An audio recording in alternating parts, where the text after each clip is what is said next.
In Europe, Moscow is making moves close to the United States. 4 Russian warships are now just off the coast of Florida, including a nuclear-capable submarine stationed near Cuba.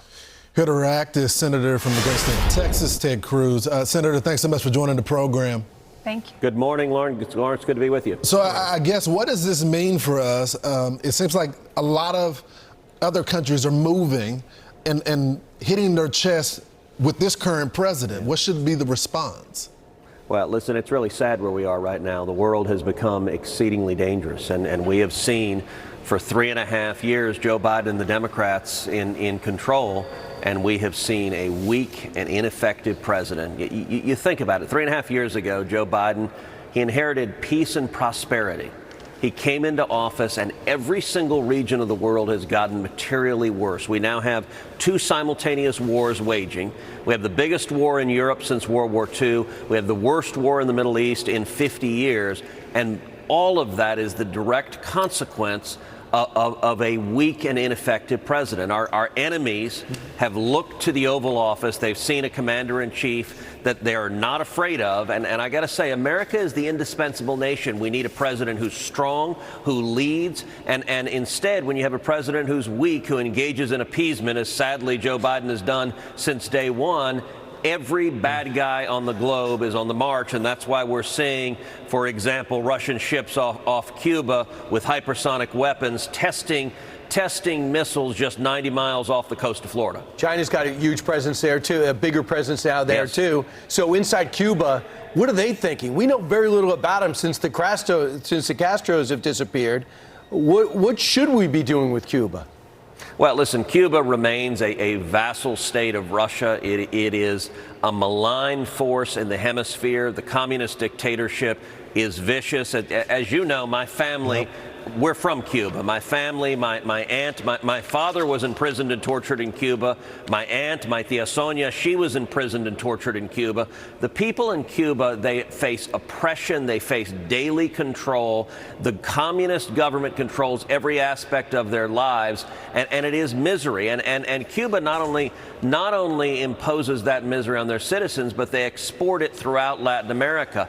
There is an axis from Cuba to Venezuela with Maduro, where the two of them are in close ally, and you see Cuban thugs appear in repressive regimes throughout Latin America. And by the way, just a minute ago, we were talking about the effect on the world stage of Biden. We've seen that in Latin America, where country after country that was friends with America has now gone hard left. So, for example, Brazil, the largest country in Latin America, used to be led by Bolsonaro. Bolsonaro was a friend of America. Bolsonaro was a free market leader, a strong leader for Brazil. When Joe Biden came in, they immediately began undermining him, attacking him. They didn't like him because Bolsonaro was close with Trump. We now have Lula, a hard left Marxist who hates America. Criminal. They did and a criminal. They did the same thing in Colombia. They did the same thing in Guatemala. This administration, if you're interested in toppling leaders who like America and putting in leaders who hate America and are close to communist China, well, that's been the record of the Biden White House. Yep. Senator, I know you're from the great state of Texas, and this is important to you, our border. The new DHS Inspector General report came out. It says the screening and the vetting of our migrants is inadequate. The way we're doing it is wrong. Our officers on the border don't even get all the information for everybody. So that's why you have those 8 that were arrested a few days ago. Yeah. That had been fully vetted. We knew a lot about them, but we didn't know everything about them. They finally did their research, and there were red flags, and they arrested them. Why? Why aren't our officers able to see their entire records when individuals come across the border? Well, listen, because the Biden administration does not prioritize national security or protecting the safety and security of your family or mine. What's happened at the southern border for 3.5 years, we've seen a criminal invasion at our southern border. Sadly, I have been saying for some time, we are at a greater risk right now of a major terrorist attack than we've been at any time since September 11th. We have had in 3.5 years 11 million people come illegally into this country. We have had Chinese, we've had Russians, and the Border Patrol right now is under explicit directions to be on the guard for Hamas terrorists, be on the guard for Hezbollah terrorists, be on the guard for Palestinian Islamic Jihad terrorists. And this latest story you just referenced, right.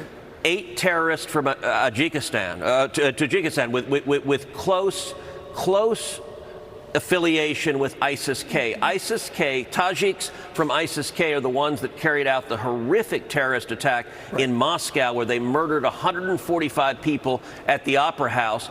Joe Biden, the Biden administration had them. They were in our custody. If Biden had followed the law, he would have put them on a plane and sent them back to Tajikistan. Right. He didn't. He did a vetting that was thoroughly inaccurate, as the Inspector General report demonstrates. He released them, and just this week they were arrested in New York, Philadelphia, and Los Angeles for what appears to be planning a terrorist attack. Well, the IG report is damning. Let's see if they make any changes. Senator, thank you very much for joining us today from the Russell Rotunda. Thanks guys. Appreciate it. And good luck in your reelection. Yep.